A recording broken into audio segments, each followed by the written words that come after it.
Welcome back to the channel, guys. Thanks for tuning in. With the new ESC and the no prep car going back to Tekin to see what happened, it's time to work on another project. This has been in the works for a very long time now, but I ran into a few setbacks. I've wanted to build a micro solid axle monster truck for a while now. Quick backstory on this: I designed an entire monster truck in Fusion 360. I'm talking the chassis, wheels and tires, transmission, everything.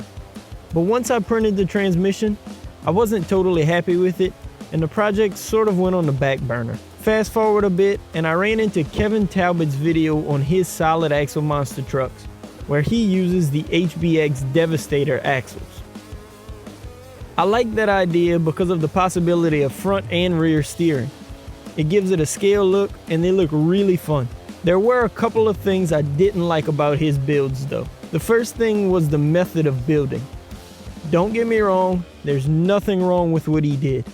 It works, and it's cheap and easy to build that way. But I'm personally not a fan of hot glue in this area. I like to have all my builds fit and finished nicely, while also being able to take them apart if needed, which means avoiding glue where possible. The second thing I didn't want to do was have to buy two separate Monster Jam models to build one truck, as well as two different RC models to get the axles from one and the transmission from another.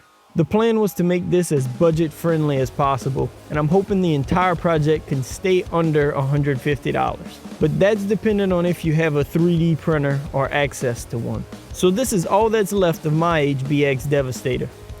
I tore it completely apart basically right after getting it in. I didn't video any of that process or take any pictures. I didn't even drive the truck in its stock form. I was just excited to get working on this project. Then I started modeling the rest of the truck around these parts. So I have 3D printed frame pieces here, an electronics tray, the transmission mount, which we'll go over in a little bit, and a few other parts as well. Today we're going to go over building the main chassis, basically making a rolling chassis. And then in the next video on this project, we'll go over the electronics and hopefully have it running.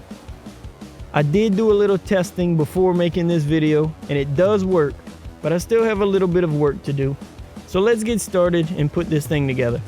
First thing we need to do is get the frame sides prepped. I have the two nuts that normally hold on the upper links pressed into some slots in the frame here.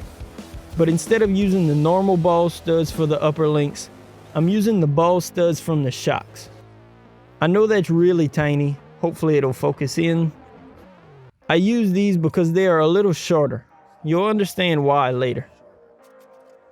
I'll build both sides of the frame at the same time here.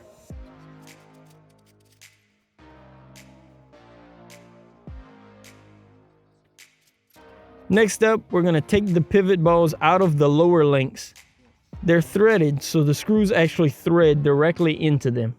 I start by threading the screw from the inside of the frame and then keep threading it all the way through the pivot ball.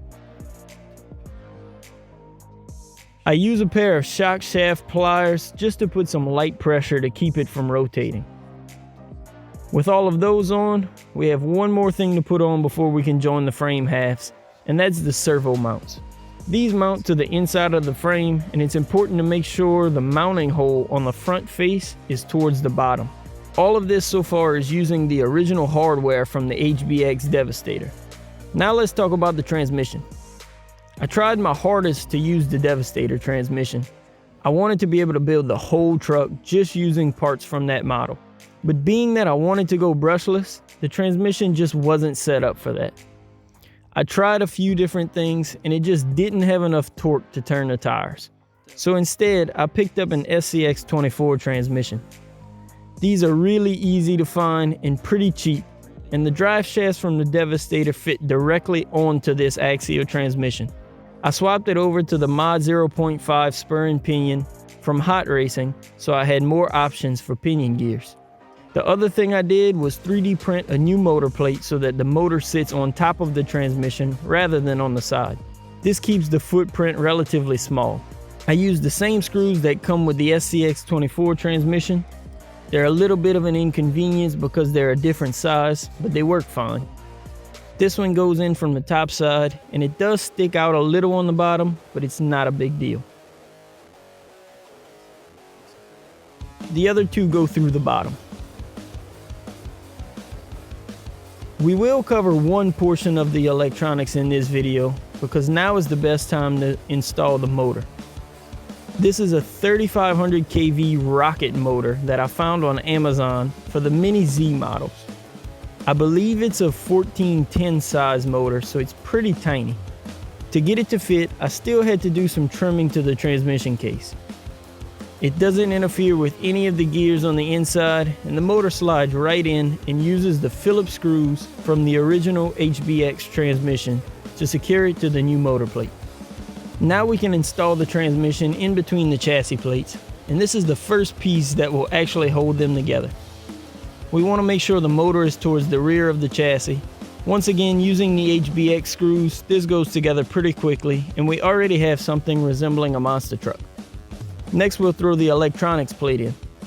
I run the motor wires through one of these holes in the plate in preparation for wiring later on.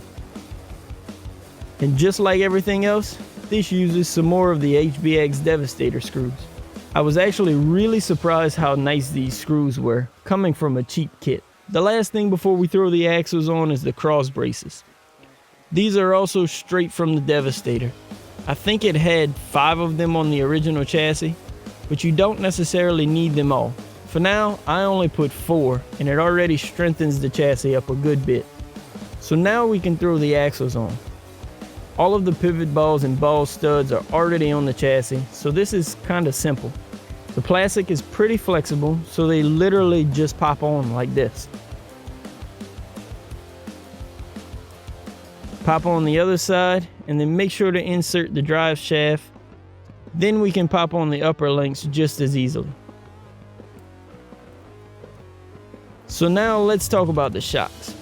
Originally, with ball studs on the shocks and the longer ball studs on the upper links, the shock had too much pivot, so the chassis would roll too much when steering. Instead, I'm using a screw with a spacer.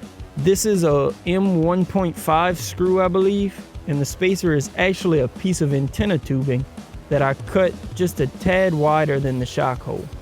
We have a bunch of different mounting positions on the chassis, but I'll start in the frontmost top hole. I put a bunch of mounting holes in the chassis because in the future I'd like to be able to upgrade to an oil-filled shock, and this gives me more options for mounting depending on the shock I find. Now we have, well, I guess it's not a roller, it's a slider because it doesn't have any wheels. It kind of resembles a mini SMT10, which is basically what I was aiming for. It still needs wheels and tires to become a roller, and then we need servos and the rest of the electronics. And obviously it needs a body, but it's an awesome start. Before I end the video, I want to answer a few questions I'm anticipating seeing in the comments below. Yes, the 3D printing files will be available online once the build is completely finished. I want to make sure everything is perfect before I make them public. Secondly, like I mentioned earlier, my goal is to keep the cost of the build around $150. The HBX Devastator can be had for $80 to $100, and there are a few more parts to buy, but I'm still hoping to be around the $150 range. The last question I seem to get a lot with my 3D printed or custom builds is, can you build one for me, or how much would you charge me to build one?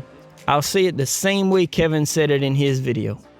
I have a lot of time in this project, and although it's a relatively simple build, it would cost way too much for me to build these and ship them out as a product.